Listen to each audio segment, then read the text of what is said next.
Des émissions importantes de certains gaz qui s'attaquent à la couche d'ozone ont été détectées en Chine. Ces substances interdites depuis 1987 ont été repérées grâce à la vigilance de scientifiques internationaux.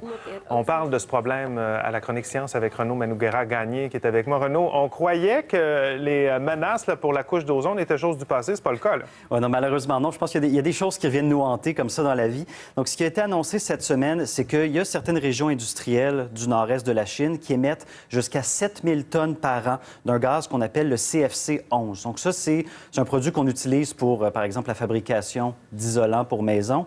Mais une fois qu'il est dans l'atmosphère, ce gaz-là va se mettre à attaquer la couche d'ozone, qui est la couche de gaz protectrice qu'on trouve partout autour de la Terre et qui nous protège des rayons ultraviolets du Soleil. Donc, sans couche d'ozone, s'exposer au Soleil, ce serait extrêmement dangereux.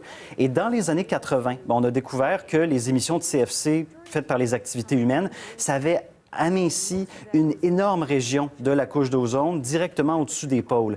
Et les chercheurs ont calculé qu'il y a jusqu'à 5 de l'ozone totale de l'atmosphère qui avait été détruite par les activités humaines. Donc, s'il n'y a rien qui avait été fait, d'ici 2065, on aurait perdu jusqu'aux 2/3 de la couche d'ozone, ce qui aurait été catastrophique.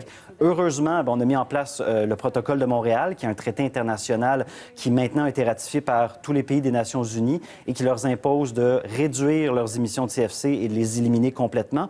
Mais ce qu'on a vu cette semaine, c'est qu'il y a certains pays qui contournent ces restrictions-là. On a appris ça grâce à des scientifiques qui ont fait tout un travail. C'était presque un travail d'enquêteur de police. Oui, c'est exactement ça. Depuis quelques années, les chercheurs avaient des doutes que certains pays violaient le protocole de Montréal parce que les CFC, c'est des gaz qui restent très longtemps dans l'atmosphère. Et donc, eux mesuraient leur concentration pour s'assurer qu'ils diminuent comme prévu. Et là, ils ont remarqué une anomalie. Ce gaz-là, le CFC-11, ne baissait pas comme il aurait dû le faire.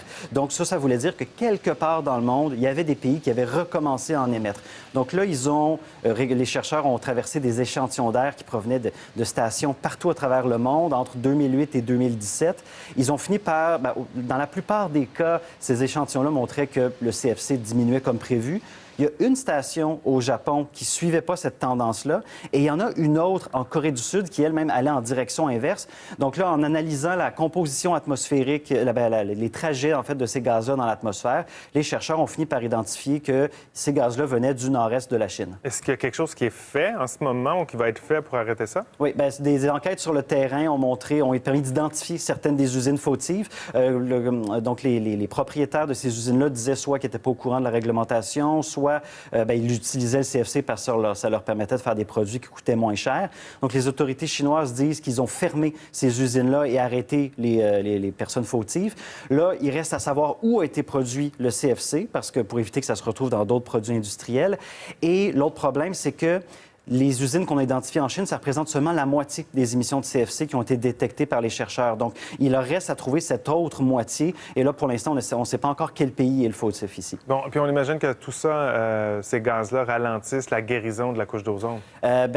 Malheureusement, pas si on agit rapidement, mais c'est sûr que si les émissions continuent, ça pourrait le ralentir, tout ça. Donc là, si on arrête tout et si la tendance se maintient, on a estimé que le trou dans la couche d'ozone au-dessus de l'hémisphère nord devrait se fermer d'ici 2030. Celui au-dessus de l'Antarctique devrait suivre en 2060. Et les choses devraient même s'améliorer parce qu'il y a un amendement qui a été mis au protocole de Montréal qui est entré en vigueur cette année et qui va interdire l'utilisation de HFC. Ça, c'est un autre gaz qui attaque la couche d'ozone. Et en s'attaquant à ces gaz-là, même on règle deux problèmes en même temps parce que les CFC sont un très important gaz à effet de serre qui est 5000 fois plus puissant que le CO2. Mais heureusement, il y a une très bonne volonté politique pour s'attaquer à ce problème-là. Le protocole de Montréal reste un des traités environnementaux les plus efficaces qu'on a fait jusqu'à maintenant. Et c'est un excellent modèle pour la crise des changements climatiques actuels. Chose certaine, dans ce dossier-là, on imagine que ces scientifiques-là vont continuer de suivre la situation de très près. Ils vont suivre ça tous les jours, ça, c'est sûr. Merci beaucoup, Renaud. Ça fait plaisir.